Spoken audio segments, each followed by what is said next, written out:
Assalamualaikum warahmatullahi wabarakatuh. Salam kader Madrasah Muallimin Muhammadiyah Yogyakarta. Bagaimana kabarnya teman-teman semua di rumah? Semoga selalu dalam keadaan sehat dan semoga selalu tetap semangat dalam belajar. Baik, pada pertemuan yang lalu kita sudah melaksanakan evaluasi bab keempat ya. Alhamdulillah kebanyakan hasilnya cukup memuaskan, tetapi memang ada beberapa yang perlu diperbaiki ya. Jadi nanti untuk evaluasi bab-bab sebelumnya nanti akan saya laksanakan sebelum pertemuan terakhir menjelang penilaian akhir semester. Baik, itu terkait dengan pembahasan ulang nanti terkait dengan bab-bab sebelumnya. Sehingga untuk pada kesempatan kali ini kita akan melaksanakan pembelajaran mengenai bab yang baru, yaitu bab terakhir sebelum PAS atau bab terakhir di penghujung semester 1 ini, yaitu mengenai tentang sistem persamaan linear dua variabel. Materi ini merupakan materi lanjutan dari pembelajaran waktu kelas 7, yaitu tentang sistem persamaan linear satu variabel, sehingga nanti teman-teman di kelas 2 ini teman-teman akan mempelajari sistem persamaan linear dua variabel.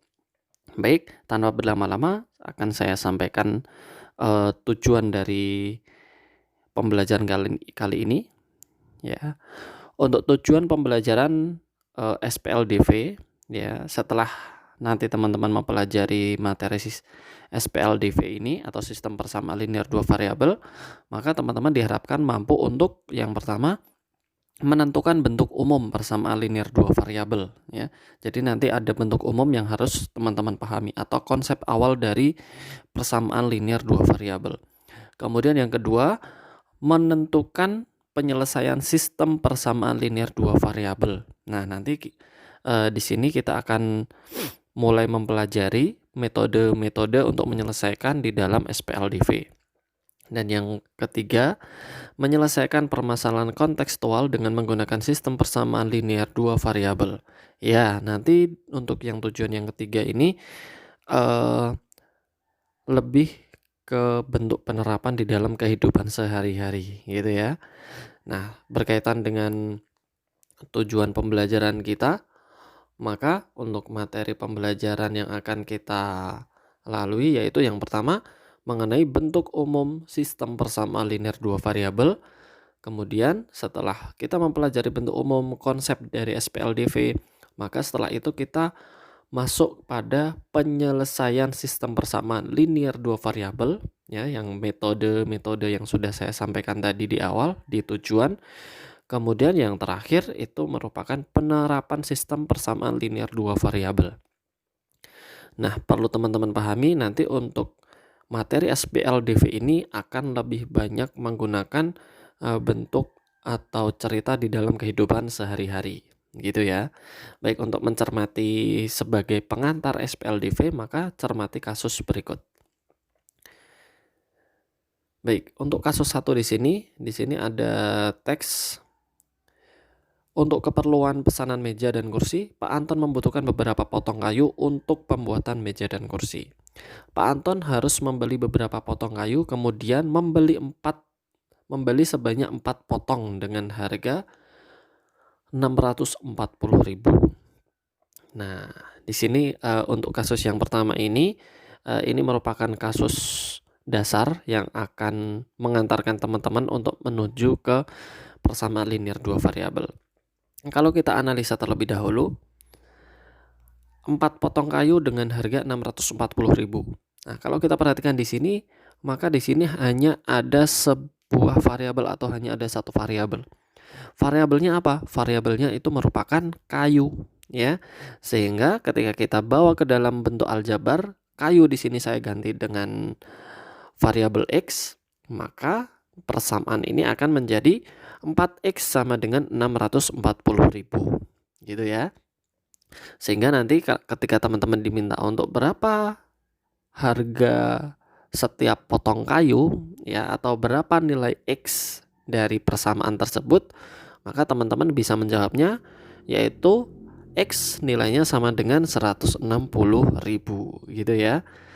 Bagaimana caranya? Caranya adalah membagi kedua ruas sama banyak, yaitu membagi dengan 4, kan seperti itu. Baik, saya masuk ke kasus yang kedua. Pada kasus yang kedua di sini, ya, kita bisa mencermati di sebuah toko peralatan sekolah, Sasongko sedang membeli 2 buku tulis dan 5 pulpen. Ketika membayar di kasir, Sasongko diminta untuk membayar sebesar 15.000. Ya. Baik, kalau di sini dicermati ada 2 barang yang dibeli oleh Sasongko. Berbeda dengan kasus yang pertama tadi, kalau kasus yang pertama yang dibeli hanya 1 barang atau 1 buah. Pada kasus yang kedua ini ada 2 barang atau 2 buah yang dibeli. Sehingga dalam kasus yang kedua di sini dapat saya tuliskan bahwa harga dari 2 buku dan 5 pulpen itu adalah 15.000. Nah, sama halnya dengan kasus yang pertama, untuk kasus yang kedua ini kalau kita perhatikan ada 2 barang atau 2 variabel. Sehingga untuk 2 variabel di sini, untuk buku akan saya ganti dengan variabel X, pulpen akan saya ganti dengan variabel Y. Sehingga diperoleh persamaan berikut 2X ditambah 5Y sama dengan 15.000 gitu ya. Nah, pertanyaannya adalah bagaimana untuk menentukan harga satu buku dan bagaimana untuk menentukan harga satu pulpen? Nah, sebelum teman-teman mempelajari SPLDV, maka teman-teman perlu mempelajari bagaimana penyelesaian dalam menentukan himpunan dari sebuah persamaan linear 2 variabel. Ya, nanti untuk materinya sudah saya sampaikan lewat portal, nanti bisa dibaca dan dipahami. Nanti kalau ada pertanyaan bisa dijawab, ya, nanti bisa ditanyakan kepada saya. Baik, mungkin itu saja teman-teman yang bisa saya sampaikan terkait dengan pengantar SPLDV kali ini. Sekian dari saya, terima kasih atas segala perhatiannya. Mudah-mudahan apa yang kita lakukan hari ini bermanfaat, ya. Baik, sekian dari saya akhiri. Wassalamualaikum warahmatullahi wabarakatuh.